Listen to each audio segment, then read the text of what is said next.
Dove and Myrna, this mic is all yours. Good morning, Dove.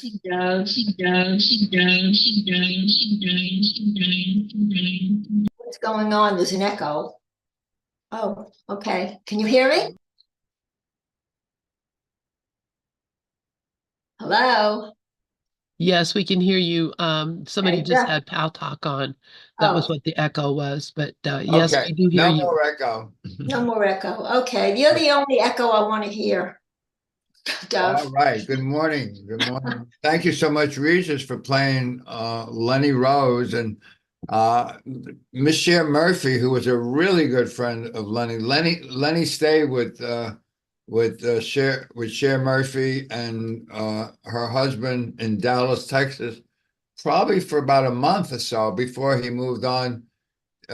He finally wound up in another small town in Texas, but they were really good friends, and she really appreciated your playing Lenny Rose, and as you say, he was really amazing because he really understood the course at a very deep level. I posted in the room something that I know is true about Lenny when he lived in Los Angeles, and of course he was an actor, and he got some bit parts in movies, and I think his most famous is when he was in Friends, not in Friends. I can't think of the name of the Seinfeld. which one? Seinfeld. Seinfeld, right? When he was in Seinfeld, and he was sitting next to what's her name? I can't think of her name, and they had to get him out because he was such a pain, but he really always played his parts very, very well. But the story I wanted to tell is that when he was in Los Angeles, he was a member of a club that went there and invited other people to push your buttons because that's the only way you can finally let go of the ego's complaints by having people push your buttons and realize it doesn't really mean anything. But in this world, we avoid anybody pushing our buttons, or we block them, or we don't ever want to talk to them. But basically, in this world, you will always have your buttons pushed if you are defending yourself. And of course, if you're a member of a club in which you go there defenseless and want other people to poke you, as he would use the word poker, the ego is a poker. He never made the ego wrong. He says, no, the ego is just there to help you learn your lessons, and that's the truth. This is a world that's really a classroom where you come to learn lessons. And the only way you're going to learn lessons is the ego is going to bother the hell out of you until you finally start smiling and laughing at it all. Over to you, Myrna. Right. It's between the ego and spirit, and there's no other place. You're neither one place or the other. The ego is the voice that we always thought was dominant. It was dominant. That's the voice we listened to. That's what were convinced that we were. What we're learning today through people, you mentioned Lenny Rose, others that I listen to. There's one that I like called Cryon, Kryon, of Magnetic Service. He too is pretty wonderful. In fact, maybe a little later, I'll even play some of what he says. But one of the things that I was listening to this morning when he was speaking was that sickness, that's what he was focusing on in part of his speech. And he was saying that today, because we are no longer attached to the same DNA we were years ago, and many years ago, we were strictly ego. Today, it's a battle between dark and light. If you turn on the TV and you what you're hearing is really all dark, but you don't really hear about the light. And there is light, and the light will win out. It's not going to take a day. I mean, it's not going to happen overnight. He said, just as a mature child takes time to mature, well, so does this. Everything that matures takes time. But we know that it's there. And when he spoke about sickness, we used to think that sickness was attached to our heritage. We used to think that, well, if our parents or people in our family, people that we were connected to with DNA, we thought we would inherit that. That was in our genes, to inherit those diseases. That is so untrue. That is what he spoke about, that it has nothing to do with that. It's what you believe. It's what you recognize yourself as being. It has nothing to do with what happened in the past, even if you think that you might have inherited diseases, sickness, illness. So he really spoke, it was very intelligent as far as I was concerned. I know that, speaking for myself, maybe the reason I resonated with that so much is that everyone in my family died of colon cancer, although my sister had ovarian cancer. My mother, first my grandmother, then it was my mother, her two sisters, that was my two aunts, and then my sister died of ovarian cancer in 2019. But I can tell you that I never related to that at all. I never attach myself to those beliefs. To me, what he was saying somehow triggered something that was something that I always believed. Now, I'm a lot older than many of those that have passed away previously, and I haven't had any problem. And people would say, shush, you're speaking too soon. Don't say anything, you're going to bring it on. I don't believe that. I could say it openly. I don't really believe that I will ever get cancer. And if I do, I probably won't even care. That's just how I feel, truthfully, heart and soul. I know that I would just deal with whatever I have to deal with. I think the connection with God and the trust, the belief that I have so strongly is a tremendous endeavor for me, because I know that I will just deal with it according to what is, there's nothing that I can predict, of course, but there's nothing that I fear. And by being in the present, recognizing that your health is just based mostly on your thoughts, the way you perceive things, I've come to believe that. I'm not saying that people don't feel symptoms of sickness. And of course, if you do, even Jesus would be the first to say, take something, whatever it takes to heal it, because we are living in the ego's domain. We're not going to rid ourselves of the ego completely. We are always going to enjoy the fact, well, what I enjoy is knowing that who I really am. I know who I am. Whether or not I always stay in that particular place, of course not. The ego will sort of throw in a wedge, and I'll just become distracted. But it's always that trust, that feeling of that I know who I am. I know that this is not real. I know it's not. And if we really embody that, it's easier to get away from that and then go into the other place. As I said, there are only two places that we can be. So I enjoy the voice in your head is always the ego's voice. And there's so much pain and difficulty attached to that. There's none in God, but it's all the ego impulses. So if you can learn to listen to the much stiller, the much wiser voice, learn to listen to that, the stillness within, that's where we need to be. Not everybody meditates, although people who do really get the stillness in that respect. I don't meditate, but I find the stillness in other ways. I like the guided meditations. That's really very easy, because all you have to do is just sit back and listen. So the guided meditations are helpful for me. But the voice in your head is not what you are.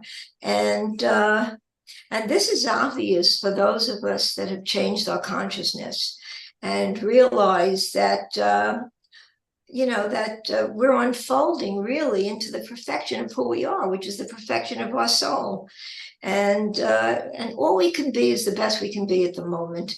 And then just let it all take over, and just to be where you are. And that's the practice. That's the joy of becoming acquainted with the side of us that is so much more real. So I turn it back to you, Doug.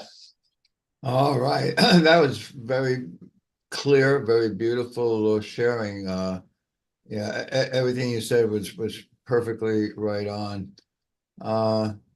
Yeah, the idea of coming to this world to learn lessons. Basically, the world is a classroom, and the lesson we're really learning is what we think we are is not what we are.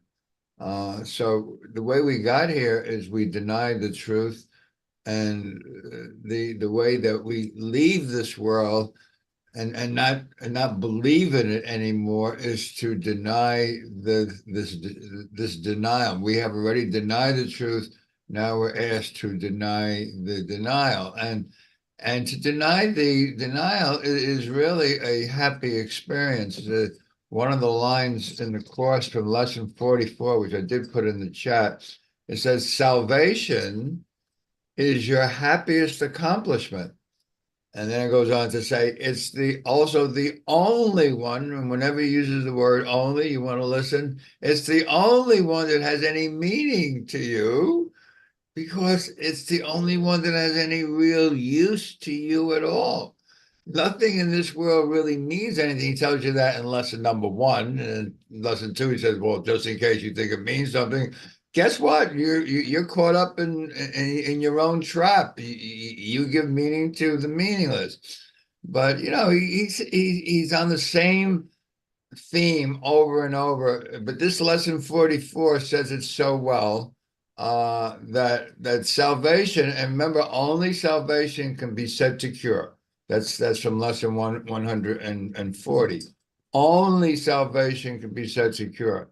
And he says here, it's also the only way that the only one that has any meaning, because it's the only one that has any real use to you at all. So what is it that has use?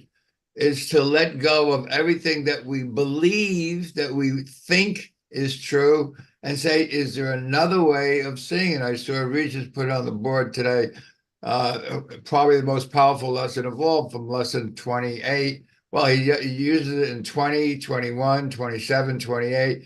Above all else, I am determined to see differently. And if as long as you are determined to see differently, you will see differently, and you can start laughing at all the things that you used to once take seriously. I have made available to anyone a brand new Ken Wapnick audio that his foundation just released, even though he made it way back in 2007. It's called Awake with Laughing. Awake with Laughing. And as soon as I saw the title, I said, I gotta have it. And I listened to it the day that I purchased it, which was last Friday, and I've been sending it out. Thanks to Karen, she sent it out to everyone who came to everyone who's on the list for our 1:30 Monday Justice of God meeting. So if you're on that list, you already got a copy, and I do say listen to it. It will have you see things that you never saw before. But basically, Ken is saying, the real cause of all your problems, you take things seriously. Why are you taking anything seriously? And because he picks up from chapter 27. I guess it's the one on the dream, on the dreamer of the dream. He says, when a tiny mad idea entered into eternity, and the Son of God remembered not to laugh, he took it seriously. So whenever we take anything in this world seriously, it appears as a problem. So how do you undo? How do you finally find the happy accomplishment?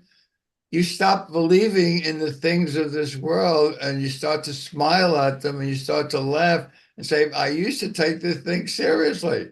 There's nothing here. It doesn't mean anything. And with that, I'll turn it back on over to you, Myrna. Yes, I see what you put in up on the chat, salvation is your happiest accomplishment. Your salvation is your happiest accomplishment. And that tells us right then and there, you know, that we wonder, well, what is salvation? Salvation is recognizing who we really are, seeing ourselves in the light in which we were created. And that is salvation. We all strive for that. And I think it is the happiest accomplishment, because once I realized that there was another way, once I, through the years, recognizing that I do have a purpose in this world and I want to fulfill that purpose, that was my happiest accomplishment. What could compare to the joy of knowing that we are in a direction that we can only go forward. We can't go backwards. Once we've gained that little bit of light, that little bit of willingness, then there's you just want to venture forward.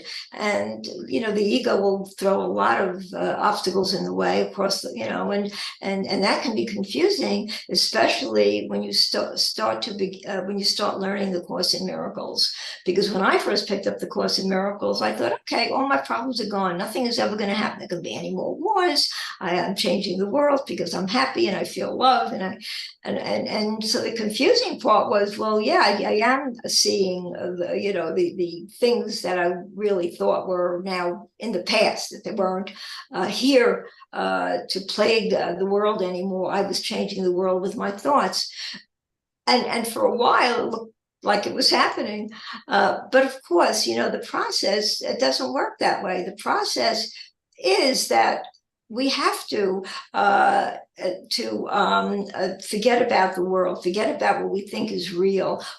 None of it's real anyway. So even when it happens, to get past that, to laugh at it, that takes practice, because we were always engaged in serious things, taking things too seriously, taking people too seriously, when we were not really relegated to knowing that we've got the power to change that we don't have to hear a voice that doesn't really serve us. And that once we begin to acknowledge and understand what the Course in Miracles is trying to teach us, then that is a wonderfully happy accomplishment, because now, I can now, look at something that might disturb me on the news. But it's turn it off. If it's disturbing you, turn it off. It's not real. And that's something you have to get used to doing. And, the next line is, it is also the only one that has any meaning, because it is the only one that has any real use to you at all. That's it. That's all that means anything. And so that's also easy to, once we see that and experience the effects of it, that's really where we want to be. We want to see it. We want to recognize it. All I know is, how is it working in me? It's working in me because I'm a lot more peaceful than I used to be. A lot more peaceful. Well, when I'm not at peace, I can get peace. I can go into the peaceful part of me. It's a place that I can step into and and move away from it. That takes desire. It takes intent. And that's what we're really striving to do. And that's how we change the world, because then we connect with other minds that are also involved in the learning process that I am. And they too, those minds, we all connect and we relate to each other. We talk about, I have to laugh really. We talk about how we get together and we're all together as a group and we love each other and we relate to the Course in Miracles, and we talk about that and our loving family.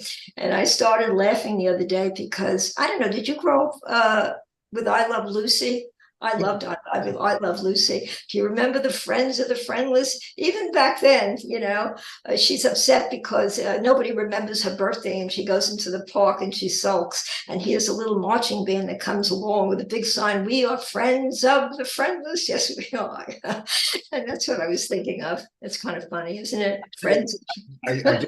Trixie just passed away yesterday at 99. Who Remember passed away? Trixie, Art Carney's wife? Oh, whose wife? Trixie was in. That's Jackie Oh, that's Gleason, Jackie the Honeymooners. Honeymoon. I'm sorry. Honeymooners. Yeah, I know them all. Yeah, Trixie passed from away. Really? Honeymoon. Oh my I'm God. sorry, that's right. Yeah. I know that. But those things, even back then, making fun of it, really. Nobody wants to be friendless. We always wanted to have friends. And we are friends of the friendless. Well, it's different today. The people in our lives that are our friends are the people that love us, the ones that we love, the people that we relate to through caring and not. There's no more hurtful energy that we allow into our lives anymore. At least I don't. I really don't allow it. Anyway, I turn it back to you, Dove. All right. Thank you for bringing us through memory lane like that. Karen, who's in the room, she kind of heard you say we got to undo or unthink what we think we are, and she posted this from lesson 91. Exactly what you just said. What you think you are is a belief, a lie to be undone. And obviously, if I think I'm a body, I am not a body. God doesn't create bodies. But if you see anything in this world that looks like a body and you say, well, there's another body, and you're really thinking about you as a body, you're dreaming. I mean, the world is a dream, and we are the dreamer of the dream. Now, we're either listening to the voice of dreams, such as the ego's voice, that says, "Oh yes," and if you're not a good person, you will be punished. And even if you're a good person, you find that sometimes things don't go your way, and you get upset and angry. So we live in this world of mixed emotions, and the emotion that keeps us going in this world is the idea of fear. Fear is the emotion that keeps us glued to the boob tube, trying to understand what the world's going to do and what I have to be afraid of. Maybe there's some hope. Maybe there is such a thing as the second coming, and Jesus will come to save me. And I got to be aware and alert. And I got to keep looking out into the world, a world that does not exist except in the mind of the dreamer. And then Karen put up the thing. I put it up here in the chat.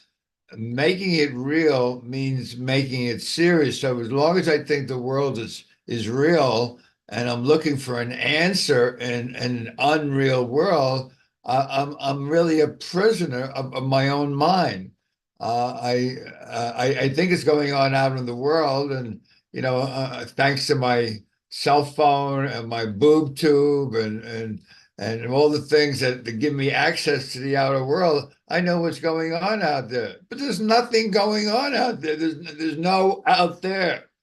It's all going on in my own mind. And fear is telling me that there's something to fear. And if there's something to fear, I can be hurt and I can be attacked, and I got to defend myself. And as soon as I defend myself, I'm attacking myself. This is like a vicious revolving door. It just keeps going on and on until finally you say, is there another way? Yes, but you have to be willing, just a little willingness to say, if there's another way, I will find the other way.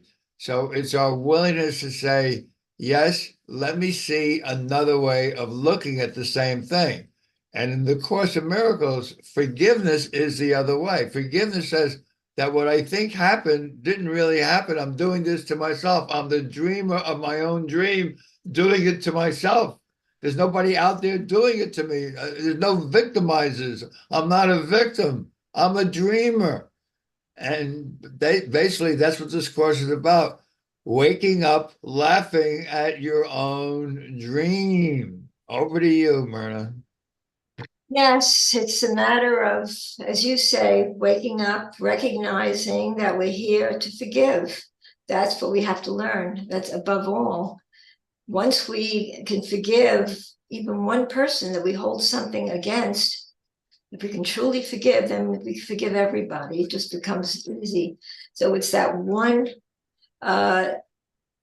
big obstacle you need to get past, that forgiveness, that forgiving attitude, that unforgiving attitude that we're taught that we're entitled to having, and that to take it as far as you like. If if the other party, individual, whatever it is that you're having to forgive, deserves it, and we're taught that it's okay for revenge and all that. Well, aside from, I don't even like to bring up those words because they don't mean anything really. Those were the old days. Those were the ego thoughts that we were so encased in.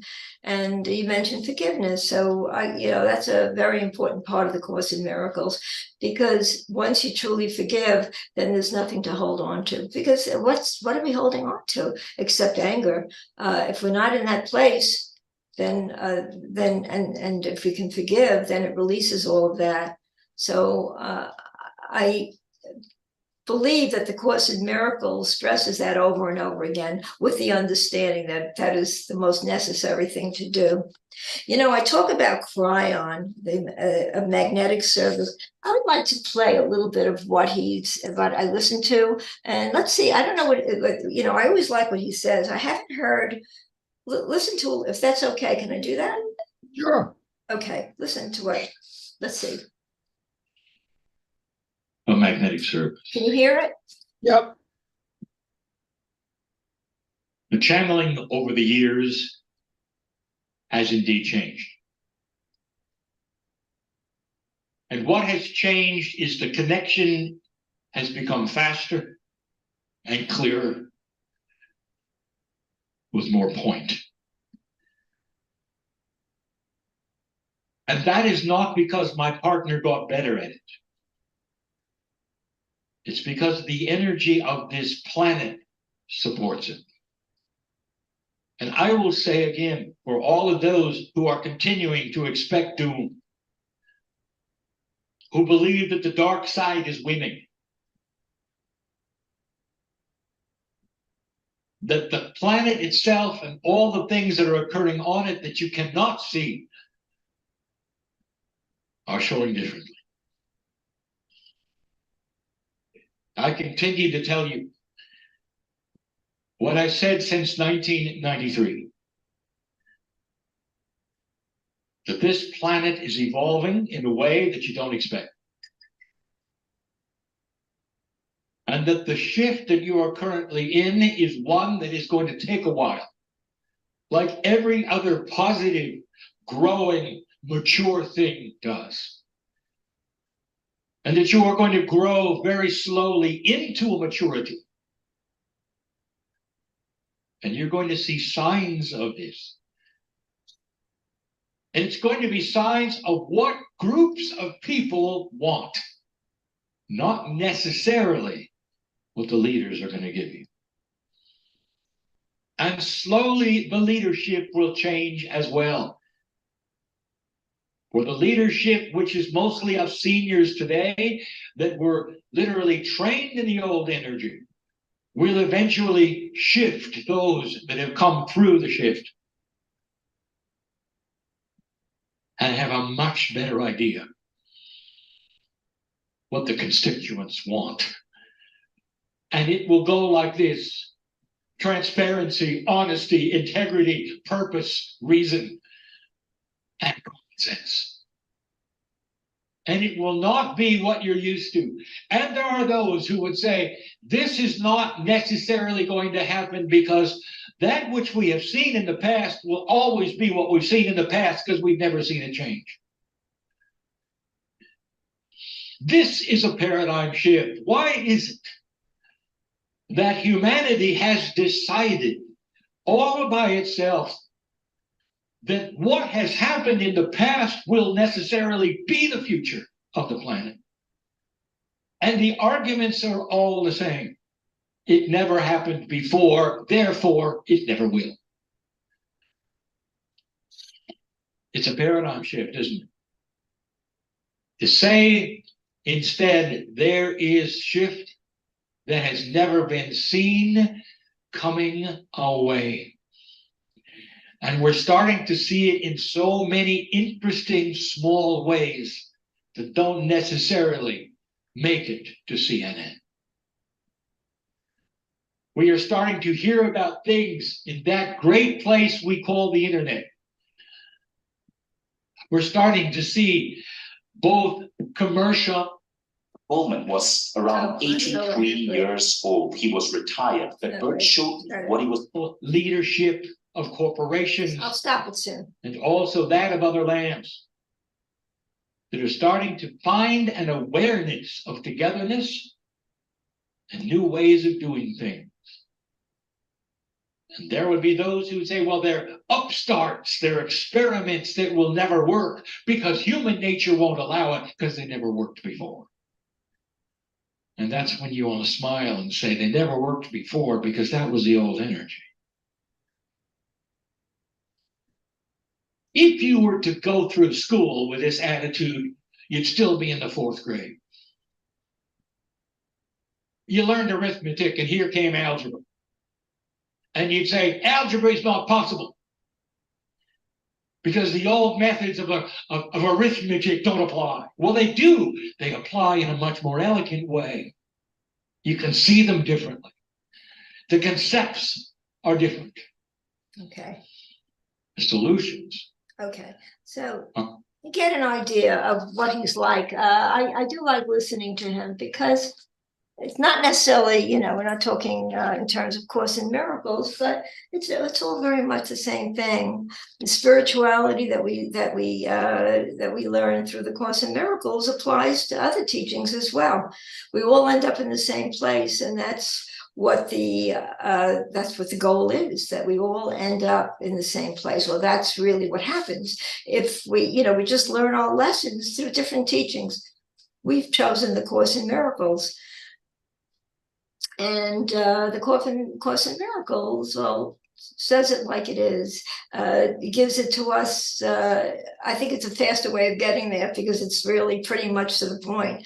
You know, forget everything you've learned. Start practicing. Start learning the truth of the frequencies that apply where you want to move ahead, where you want to stay in those frequencies. You want to learn about the part of yourself that exists. It's not the ego that exists. Once we learn that the part of us that we made that causes us so much causes us to be distraught,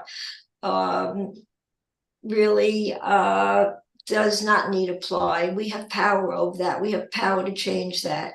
And everything that we listen to that makes sense brings us that much closer to wanting to know the truth, wanting to adhere to the truth and embody it and stay with it. Ken Wapnick was wonderful. I know that you listened to a lot of his recordings. I myself did too, because he was able to say it. We could relate to him as a human being, and as you said before, taking everything seriously is the part of us that doesn't give us the truth. And what is truth? Truth is what feels right, what feels correct, what works for us. What's truth? Truth is if I forgive somebody and I feel good about that, instead of thinking that the person doesn't deserve it, then it moves me to a better place. So this is really so much a part of the this Cryon, who we just listened to, speaks about that. He talks about a frequency, different frequencies. What is the frequency that we're experiencing now? The fact that we can even relate to it, talk about it, recognizing that it's happening, trusting that it's happening, is all that we really need to do to move us to another realm, to a closer realm, to become closer to God, to be closer to the connection of who the matter of who we really are, which is to relate to the frequency, which is part of the God frequency, as Susan Michelle calls it. It's the God socket, plugged into the God socket. So that's really, we really want to be plugged into that. And yeah, anyway, I turn it over to you. Okay, excellent sharing. Thank you so much, Myrna. Yeah, as you're talking, a couple of things came up. Yeah, the God socket is when you're listening to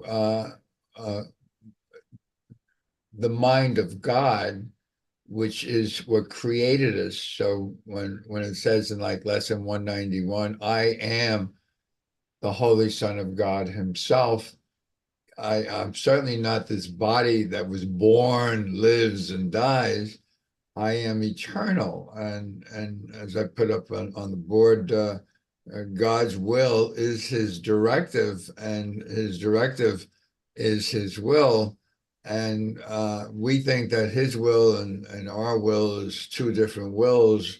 Of course, we live in a world of separation where I seem or appear to be separate from the mind that created me. I think, well, I was born in a womb, and I was kicked out of the womb, and I had to survive, and that's just a world that we miscreated, that we made up as a way to defend ourselves against something that we think can hurt us. So we live in a world where I am a victim of circumstances, or a victim of an unseen father, or even my next door neighbor who doesn't like me. It doesn't really matter. Something outside of me can actually hurt me, when, as a matter of fact, in truth, I'm doing this to myself. So what we made here is a world where basically I become mindless, and that's the purpose of the ego thought system, is to keep the Son of God mindless, thinking there's something outside of him. And I think you referred to it, lesson 31. I am not a victim of this world.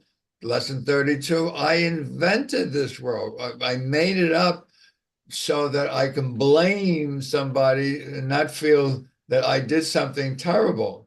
So if I see guilt outside of me, I'm saying, well, poor me, I'm innocent. I shouldn't be punished because guilt demands punishment. No, those people are guilty, and I made up a world of somebody is doing something to somebody. And the most famous thing I ever hear on when you turn on the boob tube is, we're going to get to the bottom of this. So whenever somebody in government or authority says we're going to get to the bottom of this, he's saying we're going to find who's guilty and punish them. We're going to find the guilty party. So this is a world that was based on the belief in guilt. And the whole idea of the Course in Miracles is that guilt is not real. Guilt is man-made. It's manufactured to punish something other than myself, thinking that what I did was something in which I did something terrible. Yeah, I either separated myself from the love of God, and I'm trying to get it back, but God doesn't really love me anymore because of what I did, or something is going to cause me to even lose my life. So I want to live. I want to preserve myself. So I got to find other people to take the rap. I don't want to take the rap. I don't want to be punished. I want a chance to go back and say to St. Peter, give me another chance. I was a good person. I mean, you don't have to go to Netflix to find a better movie than this movie. You don't have to go anywhere to find a better movie than this movie. It's a movie. And what you see on the screen is really me projecting it out on the screen. The reason I listened to Kenny Wapnick was very easy. I do recognize that, yeah, I do the lessons in a very serial way, meaning one after another.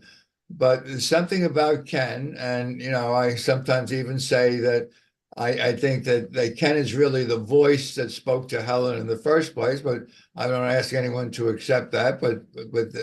But he has an understanding of the Course in which he sees the Course and this world as a hologram, and everything affects everything else. You don't have to learn any one lesson to say, oh yeah, that means that. No, everything here is a dream, period. And we forgot to laugh. We took it seriously, period. And we're trying to get out of the problems by trying to solve problems. And he tells you there's no problems to solve. The problem is already solved. But we keep on thinking that somehow I'm going to finally get myself out of this. And, the way we got ourselves into it is we set out to deceive. What webs we weave when we set out to deceive. And when we set out to deceive, what happens? We got caught in our own web. And you can't get free of the web. You can only wake up and realize that I deny the truth. And the only way out of this is to deny the denial of truth. And the way you deny the truth is you realize that this world was made to laugh, not to cry or to be angry or to be upset. It was a dream. It's a tiny mad idea, and we remembered not to laugh. You got to laugh. You simply got to laugh. And with that, back over to you, Myrna. Well, that's true. What you say, I like, to hear you speak too, because it resonates, and it is true. We do take things too seriously. And what's so interesting about Ken is that he's so believable. I mean, he's so easy to connect to. He's so easy to listen to because he really does explain it. And he was there. I mean, he was one of the front runners with this in the Course in Miracles. And so he really does understand, or he did, but his recordings will always go on and always relate to A Course in Miracles, always be very much connected to A Course in Miracles, because what you don't understand, he explains. And I remember a lot of what he would say. The world we see is an outward picture of an inward condition. That's something I always remembered, because that's all it is. Everything we see is created by the mind. Everything. I think today's lesson. I think it's today's lesson, which is 16. I have no neutral thoughts. No neutral thoughts. And no neutral thoughts means that everything we think creates something, and that's why we've got to learn not to believe everything that we see, because we're creating it with our thoughts, and it's just a matter of, instead of the ego can't just be. The ego can't just be. The ego is constantly working. Its mental activity just keeps going, and it doesn't stop. The mental activity of the ego doesn't stop, and that voice also directs our physical activities, what we do, where we go. Everything is really geared by the ego, and then the voice in our head is the ego's voice. There's no question about that. And so many people are being led by this, as somebody put it, this unwise master. That's what it is, really. And we follow the unwise master. And until we realize that we're being led down a path to nowhere, pain, suffering, whatever, I think then it takes the ability to say, I'm going the wrong way. Somewhere in our path, your path, my path, what we've been through, got us to the point where we're saying, okay, this is not working. Life is not working. There's got to be another way. And once we get that, once we want that, that's the willingness, really, then the Course in Miracles just somehow arrives. It arrived to you. It arrived to me. I think that that was the teaching that we were really asking for, and that's what we received. So there was no accident in this.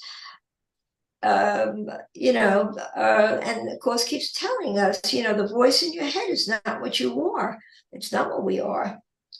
And this becomes obvious when we shift our consciousness, doesn't it? When we start to shift our consciousness, then we're unfolding into that perfection that that is within us to experience. And then just be the best you can be, based on that. It's okay to fall back into the ego's dictates as long as you realize that's where you are. And as you say, Dove, as long as you can either laugh at it, ignore it, bypass it, recognize that it's feeding you something that really is not very tasteful. And it takes that. It takes a lot of pain to sometimes realize that there's no place else to go. And I can absolutely relate to that. What made me reach for God was for the God that I was experienced within myself. The ego was not at all the God that was causing me or giving me any peace. Every single day I'd wake up to the same thing, the same memory, the same thought that I had when I was growing up, the anger that I was still feeling. And that's when I said to God, I turned to God and said, this is just, I can't wake up like this every day. How else would I have released that if it wasn't connecting to the God socket? How would I have ever known there's another way unless I asked not to be in that terrible place that I was in? And that was that knowing that once I spoke to God, that I realized that at that moment I wasn't thinking about my past at all. I was thinking peace. That's exactly what I was feeling. And I've discussed this before. And then it doesn't always last. That place of peace doesn't last. We forget that that's the way to find it. And I think it happened again. I kept waking up with the same thought system that was not really healing me. It was destroying me. I was getting headaches. I was getting stomach aches. I was throwing up. It caused all sorts of physical ailments that I have not suffered from. And it feels like 100 years. I absolutely feel so completely relieved from all of those symptoms simply because I chose to trust that thought system, relate to it, and reach for it. And I think the greatest thing really is trust. It really is. And now I turn it over to you, Doug. Okay, yeah. If the greatest thing is trust, if you totally trust, you're smiling and laughing because there's nothing to fear. Something you said kind of reminded me of the portion of the textbook, which I sometimes say, I don't know why I put it in chapter 21. It belongs in chapter 1, but after all, he wrote it, I didn't. So I'm going to go to chapter 21, which is called Reason and Perception. What page is that? You have it in front of you? Reason and Perception, chapter 21. I think it's on page, it should be like 444, 445, 446, something like that. And it starts off, projection makes perception. The world you see is what you gave it, nothing more than that. But though it's not more than that, it's not less. Therefore, to you, it's important. It's the witness to your state of mind, the outside picture of an inward condition. As a man thinketh, so does he perceive. So he's telling you here that the world you see that you think is so real is really coming from your own mind. And your own mind made it all up because you wanted to be special. You wanted to be better, more different than what God created. You said, I can be more, I can be better, I can be special. And we made a world where things are more, better, special, but none of them are real. None of them are real. It's like going to a Hollywood backlot and making a movie. So he says the world you see is nothing more than an outside picture of an inward condition. So my inward condition is I don't want to know my true self as God created me. God's will for me is perfect happiness. I don't care about being happy. I want to be right. I want to be better. I want to be more. I want to be a star. I could have been a contender, as you get from Marlon Brando on the waterfront. I could have been a contender. I could have been a star. I want to be a star. I remember that very well. I love that movie. Right. On the waterfront, right? That's back in the 1950s. Okay. Yeah, of course. I remember that very well. Yeah. So then a couple of pages later, on page 448, is my all-time favorite section. It's called Responsibility for Sight. And this is what he says. I posted it in the room. I think I'll post it here in the chat as well. But basically, he says, is this it? Yeah, this is it. He says, we have repeated how little is asked of you to learn this course. I like that. How little is asked of you to learn this course. It's the same small willingness you need to have your whole relationship transformed to joy. The little gifts you offer to the Holy Spirit for which he gives you everything. The very little on which salvation rests. Remember, only salvation can be said to cure. Salvation is my happiest accomplishment because it's the only thing that I can really, it's not only my happiest accomplishment, it's the only thing that has any meaning because it's the only thing that I can use in this entire dream. He says, so salvation rests on this tiny change of mind by which the crucifixion where I'm hanging on a cross is changed to the resurrection where I am not a body. I am not being attacked. I'm not being crucified. Death is not real. And being true, it is so simple that it cannot fail to be completely understood. Rejected, yes. Yeah, you don't have to accept it. You can resist it. Reject it, yes, but not ambiguous. And if you choose against it now, it will not be because it is obscure, but rather that this little cost seemed in your judgment to be too much to pay for peace. Who wants peace? I want to be a star. I want to be an actor. I could have been a contender. But then, that's the opening of chapter 21, section 2, called Responsibility for Sight. And then he gives you, then he puts the mustard on the bread. He says, this is the only thing. Whenever he uses the word only, he wants you to listen. This is the only thing that you need to do for vision, for happiness. What? The only thing I need to do for happiness? Tell me, please, please. Release from all pain. What is that? I want to know. And the complete escape from sin. Oh, what was that? I want to know. All to be given you. Please give it to me. Say only this, but mean it with no reservations. You can't hold anything back. You got to give 100%. You got to totally trust. Trust. For here the power of salvation lies. And then he gives you the real thing, which maybe I can find it. Maybe I'll find it because I know it's so good. So this is what he says. Remember, this is the only thing that you need to do. The only thing that you need to do And if I can find it, I'll play it. It's called Responsibility for Sight. And this is what it says. Okay. I am responsible for what I see. Me? Yes, I am responsible for, remember, the world is nothing more than an outside picture from an inner condition. I'm responsible for what I see. I choose the feelings I experience. Me? Yes, you.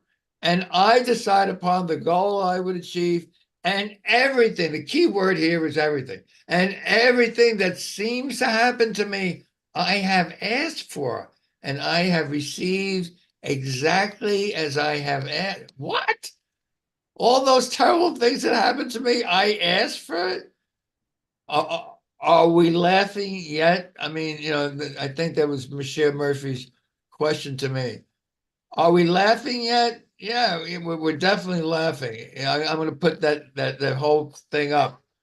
I'm responsible for what I see. I choose the feelings I experience, and I decide upon the goal I would achieve. And everything that seems to happen to me, I have asked for, and I have received exactly as I have asked. And then you must include this which is the cream on top. There's a cherry on top, and this is what it says. And I'm going to put it in the room, and then I'm going to put it in the chat. And it says, deceive yourself no longer. Stop deceiving yourself. That's how you got here. You set out to deceive. What webs we weave when we set out to deceive. Deceive yourself no longer that you're helpless. Helpless. I'm a victim. In the face of what is done to you, acknowledge that you have been mistaken. And all, key word is all effects of your mistakes will you mean this whole world is a mistake? You gotta be kidding me. I'm suffering from a mistake which I asked for and received, that everything that seems to happen to me, I wanted to have happen. I don't believe that. That's right, because you don't believe it. And remember, every belief is a lie. Do you want the truth or do you want the lie? Over to you, Myrna. I think we got 2 more minutes. Okay, in 2 minutes, I want to tell you that you're right. When you said before earlier that it's all a movie, it really is a movie, and we do create what we see, what we feel, because we are, playing the part. And the reason I bring that up now too is I just wrote another book. It's going to be published. I think it's going to be called Love's Chosen Destiny, and the subtitle is going to be Love Can Turn on a Dime. I got to tell you, I probably enjoyed writing this book more than any other because it took me into the movie. It was a fictional movie that took me way down into myself, conjuring up this whole story. I conjured up the tragedy and the love and the adventure, and everything just kept manifesting. I kept inventing it, and every time I would finish a chapter, I would say, "Okay, I can't get on. I don't even know what to write next. I don't even know where it's And as soon as I would finish the last chapter, the prior chapter, the next chapter would just come to me. It would just come. It was like the page would just unfold. And that's what I came to really love as well, because I didn't really concern myself with where it was going. I finished the chapter, and then the following chapter took over. I just love this book. I have to tell you, it's all about love. And when you're writing about love, you have to put love into it, right? There's a lot of love making in that book. So, and I enjoyed it so much because it brought out a part of me that was and fictional, just like everything else is fictional. This was fictional. Everything else, as what you say, is really fictional. We create that world and the world that we live simply by our thoughts. And who are the best actors, really? Those that really get into the character and portray that character, because they become the character, and it's convincing. And that's what's so interesting about the movie industry, because there's so many different parts you can play. And when you can get into, and I'll just say one last thing, I don't have much time, but I remember Dustin Hoffman Hoffman was when he played in the Rain Man, and he was in that part of a he was autistic, and it took him a long time to get out of that character. He couldn't even really speak really after that. He kept speaking the way he did as that character. It was hard to come out of it. So what we create is what we stick to, and so I just find there's so many interesting things that teach us the truth, just to what you said before, Right. It's been another wonderful Tuesday with you, Myrna. Thank you. It's always wonderful with you. You definitely got plugged into the God socket. Okay. Okay. I love you. Love you. Thank Thank you guys so much. Thank you, Myrna. Thank you, Dove. And Thanks, ladies. Thanks, so Rev. grateful to see this cozy See you fireplace tonight. because it's cold here. Karen,